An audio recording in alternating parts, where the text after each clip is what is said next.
किश्तवाड़ के लोग राष्ट्रभक्त लोग हैं। वहाँ के लोगों ने डिस्ट्रिक्ट के लिए एजिटेशन की जिसमें वहाँ के लोग शहीद हुए। वहाँ के लोगों ने कॉलेज के लिए एजिटेशन की जिसमें वहाँ के लोग शहीद हुए।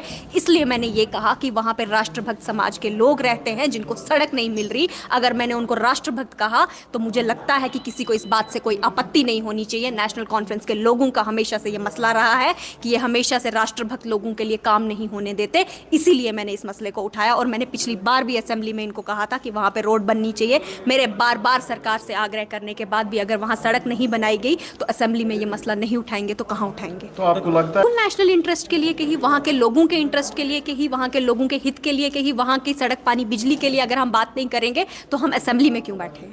देखिए, मौजूदा सरकार की ये आदत रही है बात सुनना और टाल देना, और ये बात मैंने पिछली बार भी कही थी लेकिन इन्होंने नहीं काम होने दिया। अगर ये काम हो गया होता तो मुझे इस तरह से बोलने की ज़रूरत नहीं पड़ती। ये लोग चाहते ही नहीं है वहाँ के लोगों को सड़क मिले, शायद इसीलिए इस बात को इन्होंने टाला और इसको एक दूसरा रंग दिया। गलती वो होती है जो आप गलती करते हो, लेकिन अगर पब्लिक इंटरेस्ट के लिए मैंने कोई सवाल उठाया, मैंने अपनी पब्लिक के लिए कोई काम करने की बात की तो मुझे नहीं लगता कोई गलती है।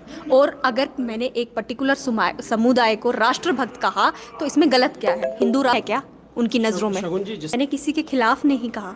जम्मू कश्मीर से जो भी जवान शहीद होता है, जो देश के झंडे के लिए शहीद हो, उसका हम सम्मान करते हैं, हम शहादत का सम्मान करते हैं। डिस्ट्रिक्ट एजिटेशन में जो लोग शहीद हुए उनका सम्मान करते हैं।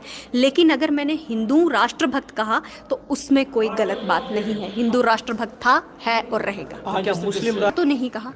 क्या मैंने ऐसा कहा? मैंने तो ये वर्ड ही नहीं यूज़ किया। तो यही सवाल डीएसपी हुमायूं जो देश के नाम पे शहीद हुआ वो भी राष्ट्रभक्त है। जो लोग देश के नाम पे शहीद होते हैं वो राष्ट्रभक्त है। और मैंने कुंतवाड़ा के विशेष समुदाय को इसलिए यूज़ किया क्योंकि वहाँ के मैक्सिमम जो लोग हैं वो शहीद हुए हैं। वहाँ पे सड़क क्यों नहीं दी जा रही है? इतना टाइम हो गया, 77 साल हो गए आज़ादी को, लेकिन आज भी वहाँ सड़क नहीं बन रही। किस वजह से नहीं बन रही है? Thank you.